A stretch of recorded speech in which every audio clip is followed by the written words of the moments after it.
Buenos días, vamos a continuar ahora con nuestro tema de instrumentación, orquestación para la sección de maderas. Antes de comenzar, vamos a comenzar revisando una tabla que nos va a mostrar las proporciones que se usan en las distintas orquestas.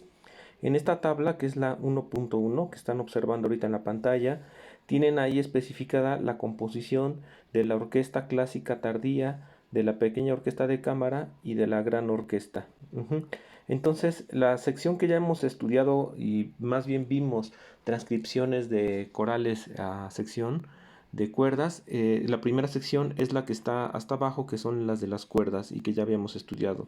Entonces, para la orquesta clásica tardía se prevé que los primeros violines estén compuestos entre 6 y 8 primeros violines, de 6 violines segundos, 4 violas, 4 chelos o 2 contrabajos. O bien, también la otra alternativa es que sean 8 primeros, 6 segundos, 6 violas, 6 chelos y 4 contrabajos. Esta es la sección de cuerdas con la que ya habíamos iniciado con anterioridad. Cuando hicimos las transcripciones, nosotros vimos la composición de las cuerdas en la orquesta media, que equivalía a 12 primeros, 10 segundos, 8 violas, 6 chelos y 4 contrabajos.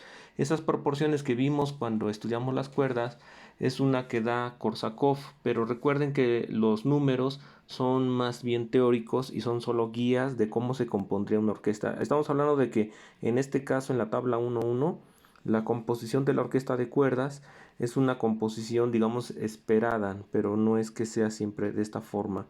En la orquesta de cámara pequeña es posible que tengamos 4 primeros, 3 violines segundos, 2 violas, 2 chelos y un contrabajo, o bien puede crecer hasta 8 primeros, 6 segundos, 4 violas, 3 chelos y 3 contrabajos.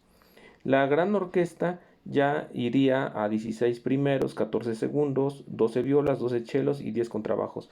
Naturalmente recuerden que estos números no son absolutos, varían y solamente sirven como un punto de referencia. Ahora, lo que nos interesa comenzar a revisar es la sección de maderas, que es la siguiente sección que vamos a comenzar a estudiar. Aquí pueden ver que en la tabla los instrumentos de madera ya están ordenados tal como se van a poner en la partitura orquestal. Entonces, hasta arriba va a estar la posición del pícolo, ese va a ser el primer pentagrama, enseguida van las flautas y después vendría la flauta alto. Después de estas, el oboe, el corno inglés.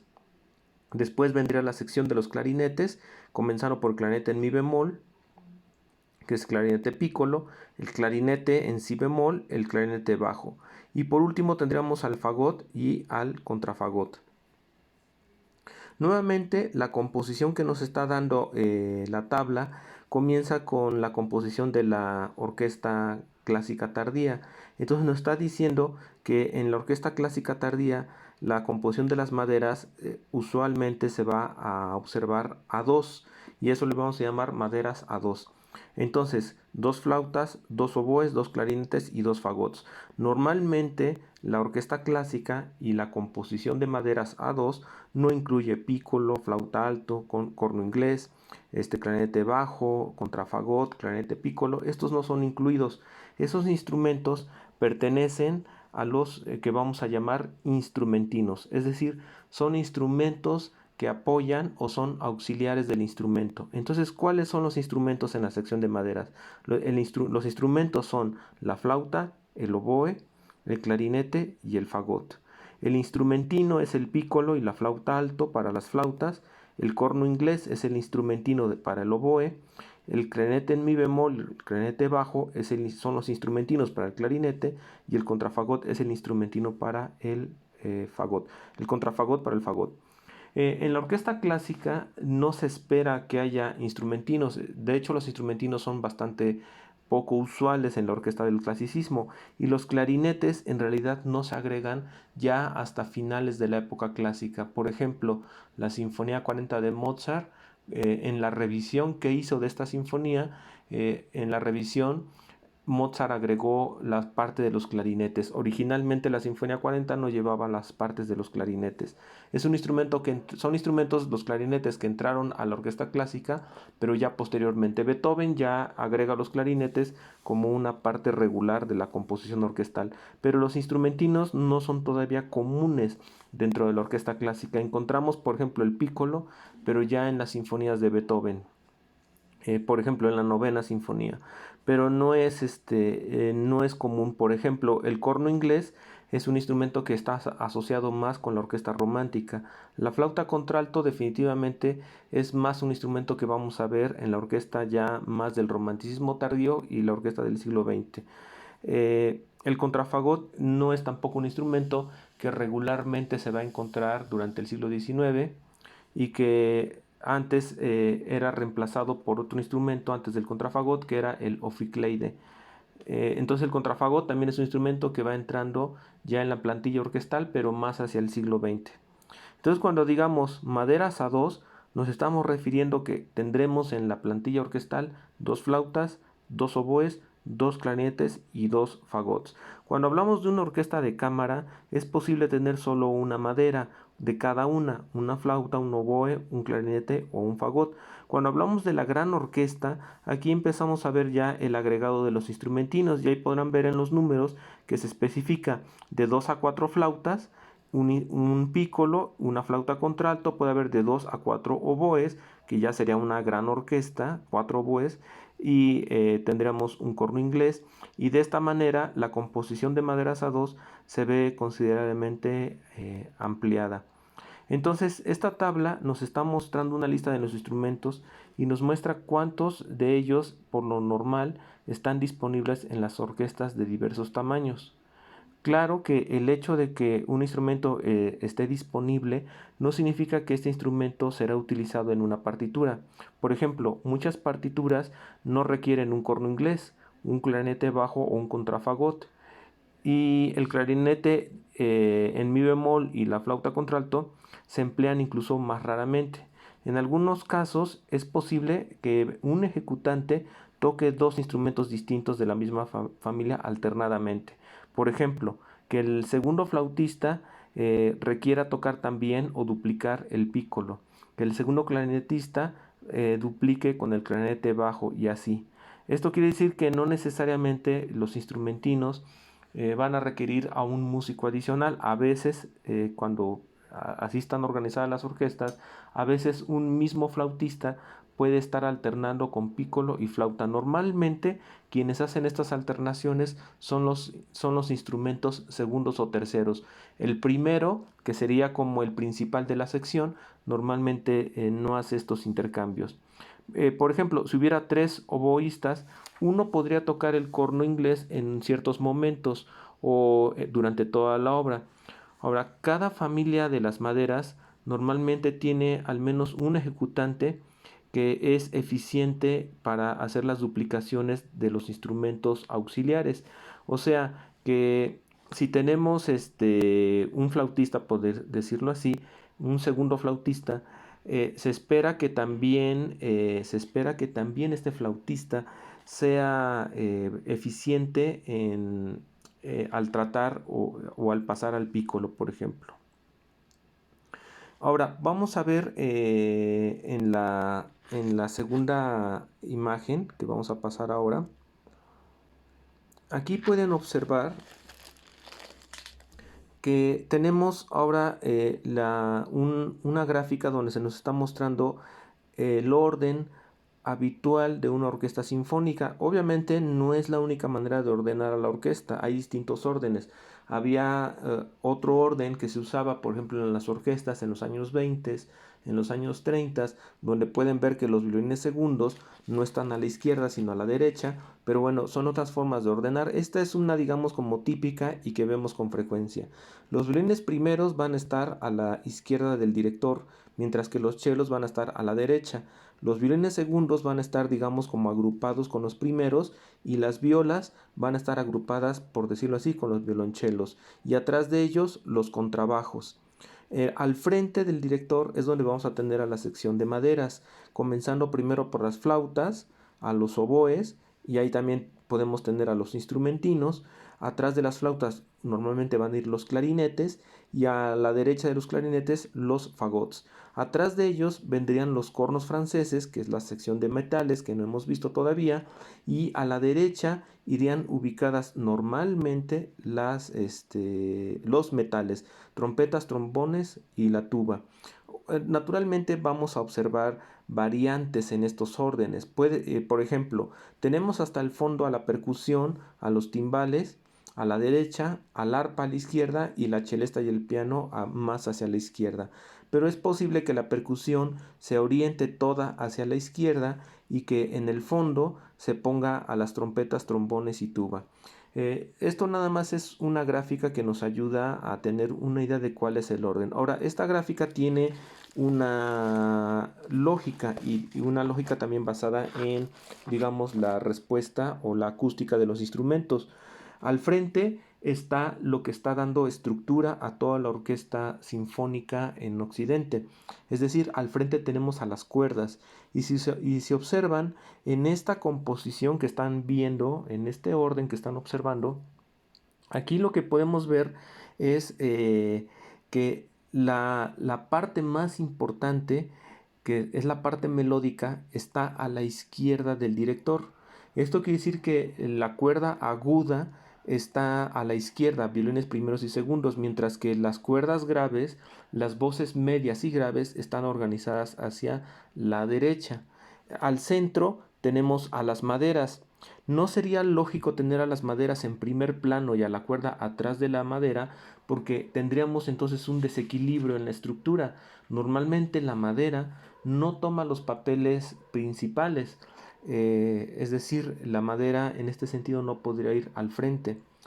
Ahora, el metal, por supuesto, tiene que ir al fondo de la orquesta, porque por razones de balance, el metal con toda facilidad taparía a las demás secciones. Y por último, la percusión tiene que ir más hacia atrás, debido a que el volumen sonoro es considerable. Entonces, el orden en el que van los instrumentos, la cuerda al frente, maderas en medio, metal atrás y la percusión más atrás, tiene que ver también con la respuesta dinámica, pero no solo eso, sino que esto también no solo tiene que ver con la disposición acústica, sino que también esto refleja la estructura orquestal. O sea, ¿cuál es el fondo, la base de la orquesta? La sección de cuerdas. Hablando de la orquesta sinfónica, naturalmente. Para una banda sería otro tipo de forma. Para la orquesta sinfónica el fondo es la cuerda. ¿Y qué es lo primero que debemos de aprender a instrumentar? Lo primero que debemos de conocer bien, la sección de cuerdas, porque va a ser la base o el fondo de la orquesta sinfónica. Enseguida, ¿cuál es la siguiente capa? ¿Cuál es el siguiente registro que sirve como digamos, ya para ampliar a la base que es la cuerda? Es la madera. Es en ese orden. Así que el instrumentador, la siguiente sección que necesita conocer y aprender a instrumentar es la sección de maderas. Luego, en ese orden, el instrumentador pasaría al estudio de la sección de metales y hasta el final el de la percusión, y ese sería el orden en cómo se debe entender la orquesta sinfónica y cómo se debe estudiar. Si nosotros invertimos el orden y comenzamos por la percusión y seguimos por el metal y así nos vamos hasta la cuerda en ese orden invertido, ahí cometeremos muchos errores de orquestación que son frecuentes en los trabajos de muchos estudiantes y en escuelas de todo el mundo, donde vemos que abusan demasiado de la sección de percusión y basan toda su instrumentación más en la percusión, o bien todo lo escriben demasiado cargado hacia los metales. El resultado es que debemos de ver que la orquesta sinfónica tiene su base, su apoyo en la sección de cuerdas. Entonces este sería el orden que tendríamos para el estudio. Ahora vamos a ver la sección de maderas antes de comenzar con las transcripciones de un coral para sección de maderas. Y en este estudio vamos a comenzar con estos ejemplos que les estoy mostrando ahora en la pantalla.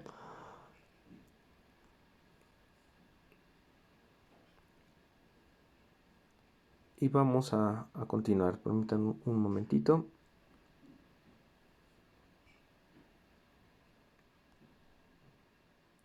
Muy bien, tenemos entonces Ya hemos visto que la sección de maderas puede tener distintas proporciones.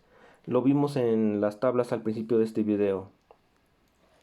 Ahora, como ya hemos indicado, la sección de maderas en una orquesta profesional consiste como mínimo consiste de 2 flautas, 2 oboes, 2 clarinetes y 2 fagots. A eso le vamos a llamar maderas a dos. Ahora, a estas maderas a dos se le puede agregar un instrumento auxiliar. Los auxiliares, como ya dijimos, es el pícolo, la flauta alto, el corno inglés, el clarinete pícolo, el clarinete bajo y el contrafagot. Estos son los instrumentinos que se van agregando de acuerdo a las necesidades de la obra. Las maderas A3 también se pueden usar y cualquiera que sea y cualquier tamaño para la sección. La posibilidad de tener a un ejecutante en cada grupo de maderas duplicando sobre un instrumento auxiliar también es algo que debemos de recordar. Que podemos tener 2 flautistas, por ejemplo, y el segundo flautista puede estar alternando con pícolo y flauta. O bien podríamos tener 2 flautistas y a un picolista independiente. Eso es posible. Para instrumentar para orquestas escolares y no profesionales, la forma más segura de escribir es con maderas a dos, a menos que no estemos seguros o seguras de tener algún instrumentino a la mano. Es decir, cuando se hagan instrumentaciones para ensambles escolares o ensambles no profesionales, hay que asegurarnos antes que nada de que cuenten con los instrumentinos. Es decir, en una organización no profesional, pues puede ser difícil que tengan un corno inglés, que tengan a lo mejor un contrafagot y así. Ahora, recordemos que la orquesta clásica temprana no incluía regularmente a los clarinetes. Por ejemplo, la sección de maderas usadas en las sinfonías tempranas de Haydn, en las primeras sinfonías, solo consistían de 1 o 2 flautas, usualmente 2 oboes y 1 o 2 fagots. Pero en la época de Beethoven, las maderas a dos, incluyendo los clarinetes, se convirtió en la plantilla o en el arreglo aceptado. Entonces, bueno, esto es nada más un pequeño dato histórico para tener en cuenta en la composición de las maderas. Ya vimos en la tabla 1.1, que ya les mostré anteriormente, el orden estándar de los instrumentos y cómo la manera en cómo están enlistados es como van a aparecer en la partitura. Ahora, ¿por qué se hace así? ¿Por qué se arregla los instrumentos en ese orden? Arriba el pícolo, la flauta alto, el oboe, el corno inglés, etcétera. El orden que vieron en la figura 1.1. Eso tiene funciones prácticas. Recuerden que todos los estándares de escritura no se hacen simplemente como para ser limpios en la escritura de una manera, digamos, como pedante. Todos los estándares de escritura tienen la función de facilitar la ejecución musical para los directores de orquesta y para los instrumentistas. Ustedes probablemente pues como instrumentistas pues verán que una escritura mal hecha afecta mucho a nuestra forma de entender la partitura porque nuestro ojo tiene que enfocar y estar como tratando de interpretar lo que no está bien escrito. Entonces, la manera en cómo se ordena la orquesta, con las maderas arriba, en medio los metales, abajo la cuerda, en medio del metal y la cuerda la percusión, todo eso sirve para que el director pueda dirigir su mirada a las distintas secciones y se ordenan de esa manera. Las partes principales, a veces las más agudas, van en las partes superiores, las partes graves van en las regiones medias de la partitura. Entonces, por esa razón pueden ver que los fagots no aparecen hasta arriba de la partitura, sino aparecen en la parte inferior de todo el arreglo de las maderas. Todo esto hay que tenerlo en cuenta también, porque recordemos que el tema de la escritura es importante y estos estándares tienen esta función práctica de que la lectura sea accesible, que sea fácil el acceso al score. Ahora, como regla, cada par de maderas se escribe en la misma partitura, en el mismo pentagrama. En la imagen, ustedes pueden ver que están viendo ahorita en la imagen, están viendo a 2 oboes escritos en el mismo pentagrama. Esto es lo que regularmente se usa en una partitura orquestal. Es decir, se escriben los 2 instrumentos de las maderas, se escriben en el mismo pentagrama. Esto para la partitura del director. tenemos que especificar que esta escritura que están observando ahorita en pantalla, esta escritura no es conveniente para las partichelas. En las partichelas tenemos que escribir en pentagramas separados, o bien la segunda alternativa, escribir en hojas separadas la parte del oboe primero y la parte del oboe segundo. Pero esta escritura que están viendo de dos instrumentos, dos maderas ubicadas en una sola, en un solo pentagrama, esto se usa especialmente para la partitura orquestal, es decir, para el score, que es para el director. Entonces, cuando dos instrumentos tocan partes distintas, las notas superiores son tomadas por el primer instrumento y las notas graves por el segundo. Esto quiere decir entonces que en el ejemplo que están observando, las notas superiores las está tomando el primer oboe y las notas inferiores el segundo oboe. Y esto va a ser así la regla. También en este caso, si vemos que las plicas están hacia arriba, eso nos está indicando que las plicas hacia arriba nos indican que esas notas pertenecen al instrumento primero. Ahora, como al igual que los divisis en las partes de las cuerdas en un mismo pentagrama, una misma plica se puede usar para dos notas, siempre y cuando los valores sean los mismos. Esto lo podemos ver en el primer compás del ejemplo. Ahí pueden ver que los dos instrumentos están llevando los mismos valores. En este caso se está usando la misma plica para las dos notas porque están llevando el mismo ritmo. Sabemos ahí que en este caso sabemos que la nota superior es del primer oboe y la otra es del segundo. Ahora, las plicas separadas se usan cuando los valores rítmicos son diferentes. Esto lo pueden ver en el compás 2. Ahí podemos ver que los valores rítmicos ya son distintos. Entonces, en ese caso, pues es obligatorio dividir las plicas. Y sabemos que las plicas superiores pertenecen al oboe primero y a las de abajo al oboe segundo. Entonces, en el primer compás, con las mismas plicas para las dos notas, recordemos que las notas agudas pertenecen al primer instrumento y las de abajo, las graves, al segundo. Ahora, si las partes se cruzaran brevemente, ambas pueden ser escritas en la misma partitura. Y en esos casos tendríamos que usar las plicas para indicar qué instrumento es cuál, recordando que las plicas hacia arriba siempre se van a estar refiriendo al primer instrumento y las plicas hacia abajo para el segundo instrumento. Eso es en el caso de que las voces tengan cruzamientos.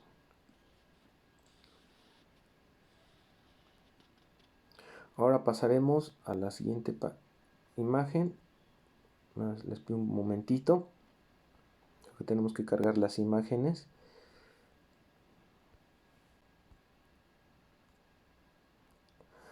Tenemos ahora la imagen 6.2.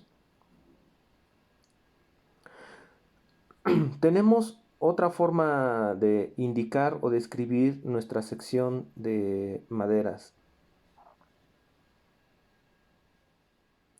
Entonces, en este caso podemos ver en el ejemplo A que tenemos una parte melódica y la instrumentación nos está diciendo que hay dos oboes. Sin embargo, en este caso, las plicas no nos están diciendo qué parte, si esta parte es del oboe primero o es del oboe segundo. En estos casos tenemos que acompañar con un número arriba del pentagrama y ese número nos va a decir quién debe tocar esa parte. En este ejemplo tienen un 1 arriba en el ejemplo A. Eso que está diciendo quiere decir que va a tocar el primer oboe. Es decir, el primer oboe debe tocar la parte que está ahí asignada. Aquí es importante escribir el número, en este caso 1, porque si no en la sección puede haber confusión. Obviamente se asume que si es una parte principal la tomaría el primer instrumento, pero el instrumentador sí tiene la obligación de especificar, de hacerlo más específico.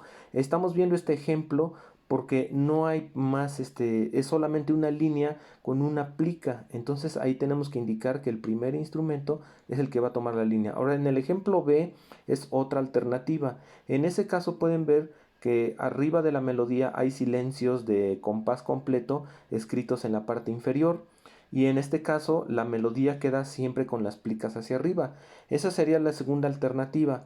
En lugar de usar la notación que vimos en el ejemplo A, la que estamos viendo en el ejemplo B, ya nos está especificando que el primer oboe es el que va a tomar la línea principal.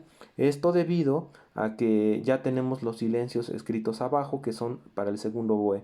Es decir, son dos escrituras que se pueden usar indistintamente. Si no de otra manera, podría haber confusión. Ahora, vemos en este ejemplo, en el 6.3, podemos ver que ahora estamos diciendo que la línea en realidad queremos que la toque el segundo oboe por alguna razón. Dentro de la instrumentación queremos que el segundo oboe alterne y tome la melodía. Entonces, en este caso, en el ejemplo 6.3, lo que tenemos que hacer es escribir el número 2 arriba de la partitura. Y con eso se indica que el segundo oboe es el que debe tomar esa parte, no el primero. Y la segunda alternativa, como está en el ejemplo B, consiste en escribir los silencios de compás completo en la parte superior. De esta manera, las plicas hacia abajo nos están indicando que esa línea, en el ejemplo B, debe ser tomada por el oboe segundo, mientras que el oboe primero queda en silencio. Estamos viendo escrituras alternativas, pero en ambos ejemplos lo que estamos viendo es que es una línea sencilla la cual se debe especificar quién queremos que toque, ya sea el primero o ya sea el segundo, o bien la opción B, donde usamos los silencios para especificar qué instrumento es el que está tomando la línea que se va a usar. Otras alternativas, en lugar de poner el número 1 en el ejemplo A del ejemplo 6.2 y el ejemplo A del 6.3, en lugar el número 2 en el 6.3, otra alternativa es poner así en italiano, poner el número romano 1 o el número romano 2, y eso también indica cuál es el instrumento que queremos que toque en lugar del número arábigo. O otra alternativa también es poner la palabra primo, y estamos diciendo que el primero va a tocar, o bien secondo, y en el ejemplo 6.3, el ejemplo A, estaríamos diciendo que el segundo oboe es el que va a tocar. Ahora vamos a pasar a otro ejemplo. Nada más vamos a cargar la imagen.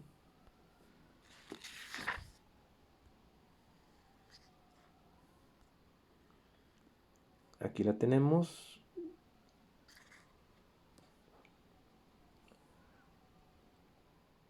Y tenemos ahora el ejemplo 6.4. Ahora, en el caso de que el pasaje sea un solo, la palabra solo la debemos escribir al principio del pasaje. Y los solos se les dan con mayor frecuencia a los instrumentos primeros. Rara vez se le da, bueno, es menos común que se le dé a los segundos, pero normalmente los solos irán asignados a los primeros. Ahora, siempre la palabra solo, aunque no la tenemos ahorita ejemplificada en estas imágenes, la palabra solo se debe dar también a partes que son importantes o que requieren ser destacadas. Es decir, cuando veamos la palabra solo en la partitura, eso quiere decir que esa parte es importante y debe tener como un cierto relieve. Entonces la palabra solo se usaría en lugar de la palabra uno, como vimos en los ejemplos anteriores. En los ejemplos anteriores vimos uno, ¿no? Uno en arábigo o uno romano, que estamos diciendo que la línea debe ser tocada por el primer instrumento. Otra forma es poner la palabra solo, pero cuando ponemos la palabra solo, normalmente nos referimos al primer instrumento, por ejemplo, el primer oboe, y con la palabra solo se está diciendo que esa parte es principal y que requiere ser destacada. Ahora vamos al siguiente caso, y que es en el ejemplo 6.4. Si tenemos una misma línea melódica y la línea melódica va a ser tocada por los dos instrumentos al unísono, ya vimos que la instrumentación está especificando en este ejemplo que hay dos oboes, pero ahora queremos que la línea melódica no sea tocada solo por un oboe, sino queremos a los dos al unísono sobre la misma línea. En este caso se tiene que escribir la palabra A2. Entonces la palabra A2 quiere decir que van a tocar al unísono los dos oboes, como lo están viendo en el ejemplo 6.4a. Entonces, si ponemos el número 1, estamos diciendo que esa línea solo es tocada por el primer oboe. Si ponemos el número 2, estamos diciendo que esa línea solo es tocada por el segundo oboe. Si ponemos la palabra solo, estamos diciendo que esa parte va a ser tocada por el primer oboe, pero esa línea es importante y hay que destacarla. Ahora estamos viendo en el ejemplo 6.4a que lo que queremos es que esta línea sea tocada al unísono. En este caso, tenemos que poner la palabra a 2. Eso es lo que quiere decir. Ahora, la segunda alternativa la tenemos en el ejemplo B. En este ejemplo podemos ver que se están usando doble plica sobre cada nota y se está usando una escritura al unísono. Eso también se va a usar, es la segunda alternativa para indicar que los dos instrumentos deben tocar al unísono. Es decir, lo que está ejemplificado en la A o en la B, cualquiera de las dos escrituras se pueden emplear en una partitura. Naturalmente, lo más práctico es poner la palabra a 2 para ahorrarnos plicas, pero a veces lo que está en el ejemplo B a veces se necesita y podemos verlo ahora en el siguiente ejemplo. Veamos el siguiente ejemplo, el 6.5. Aquí pueden ver que hay partes donde los oboes van tocando partes independientes, o sea, en terceras, y partes en unísono. En este caso no sería práctico estar alternando con la palabra a 2, ¿no? Y luego primero, segundo, a 2.